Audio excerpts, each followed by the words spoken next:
Welcome back to part 2 of the video about the Sanyo Model DCA 401 amplifier. In the last video, we determined that one of the PNP transistors in the output stage is bad. There it is. This is the 2SB507 transistor. Now, you can still get replacements for this, but they all come from brands that I have never heard of. So, while I'm sure the technical specifications are going to be at least roughly the same, they just won't have anything to do with the original Sanyo transistor. So I thought, well, I might as well put in some entirely new transistors then. So I took a look through all the transistors that I have in stock, and I came across a suitable replacement. The 2SB1370. There it is. The technical specifications are almost entirely the same. The only difference is this old transistor has a transit frequency of 5 MHz. The new one has a higher transit frequency of 15 MHz. So I will be doing some tests to make sure that the amplifier still runs stable. If we replace the PNP transistor, we might also replace the NPN transistor. The original one is the 2SD313, which is still inside the amplifier. And in my parts bin, I found the 2SD2061. And believe it or not, these two have almost exactly the same specifications. So this is like a drop-in replacement for that. And very conveniently, all of these transistors have the same pinout, so no mechanical modifications are required. The new output transistors are in place. I very much simplified the installation of the NPN transistor, as you can no doubt see. I also replaced the heatsink compound on this little diode package right there. So it's now time for the first test. I have the amplifier connected to my special extension cord, which has this 100-watt light bulb in series with the load.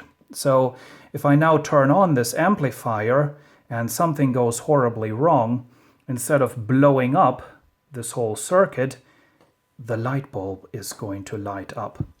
So let's turn on power and see what happens.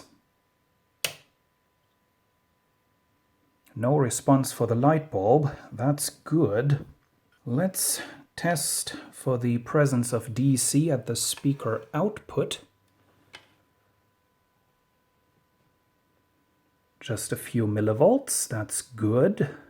Preparing the stability test, I want to see what the step response looks like. Well, it's a good thing I first took a look at what sort of a signal this FG085 mini DDS function generator puts out, because instead of a square wave, I'm getting whatever the hell this is. There is no duty cycle adjustment, so I'm stuck with these little pulses there. And if we zoom in, yeah, that's rubbish. Thankfully, I still have this strange contraption from the flea market. The display doesn't work because the output amplitude is too low, but as we take a look at the scope, there we have a proper square wave. And as I zoom in, yeah, we can work with that. So keep in mind what this looks like, because I'm now going to feed this signal through the amplifier.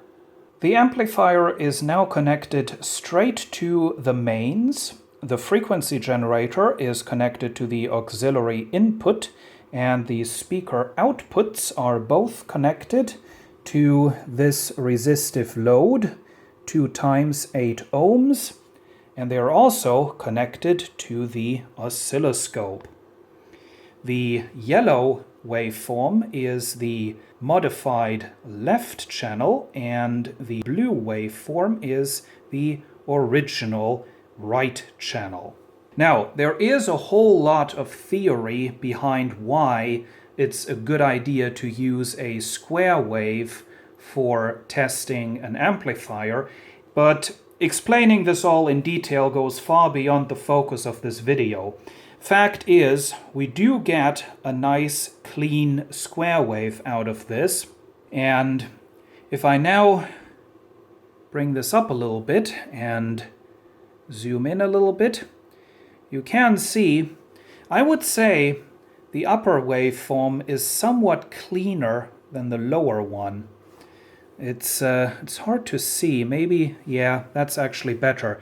See how it's more rounded off there and not so much there. That's good.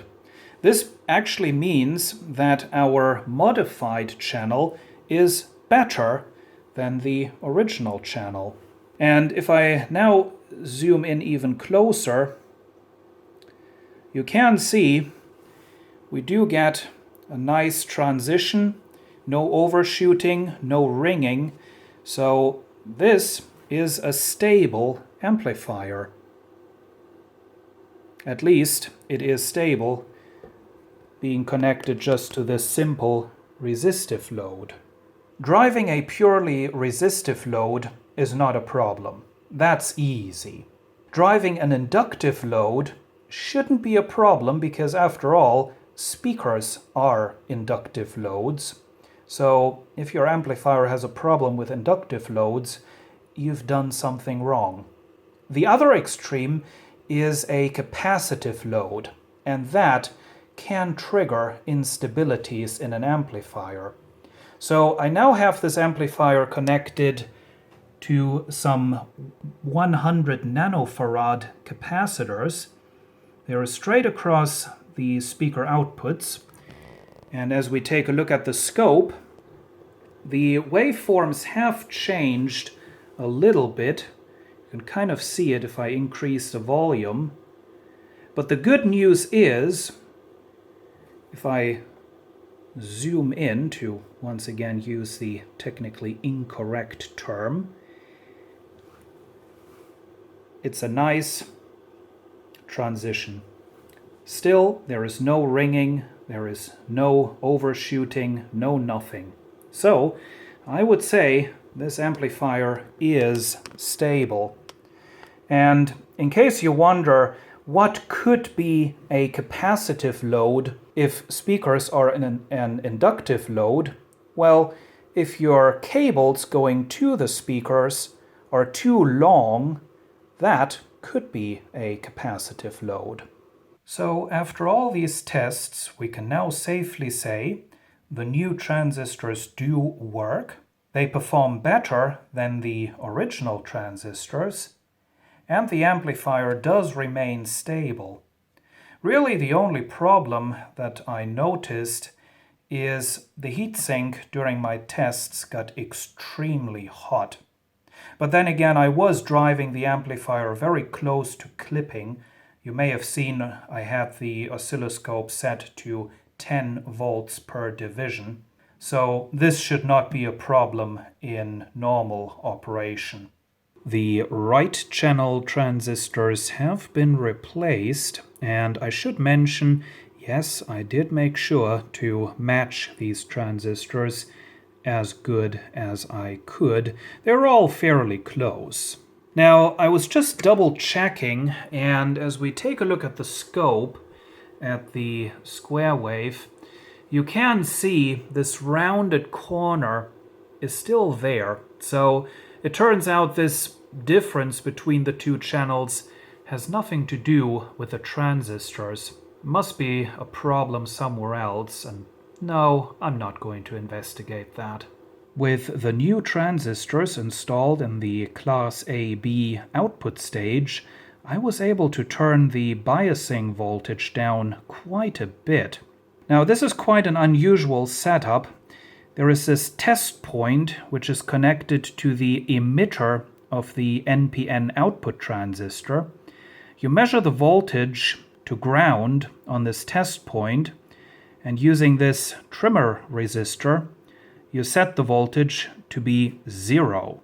So I got that all adjusted, got it turned down quite a bit, and now the transistors are running much cooler than they used to, so that is another problem solved. And as we take a look at the oscilloscope, we have a nice sine wave. This is at a very low volume. Amplitude is only about half a volt. And you can see a nice clean waveform, no crossover distortion in these areas. Unfortunately, I came across another problem. The right channel tends to be louder than the left channel. I have it corrected with the balance control right now, but if I turn that into the center position, yeah, that's not right. I was originally going to finish this part of the video by playing some music to show you what it sounds like, and it does work.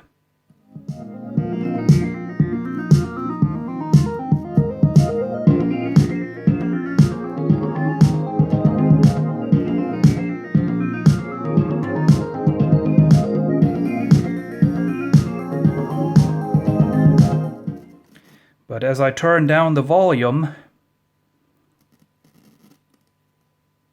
you can hear there is a problem. There is noise. Intermittent noise. Sometimes lots of noise. Right now it's relatively silent. The noise cannot be influenced by any of the switches and potentiometers in the preamplifier, so I'm quite sure the source is in the main amplifier. The noise to me sounds very much like the noise that bad transistors make. However, I was not able to confirm this theory. I did go through with the freeze spray, but it didn't make any difference.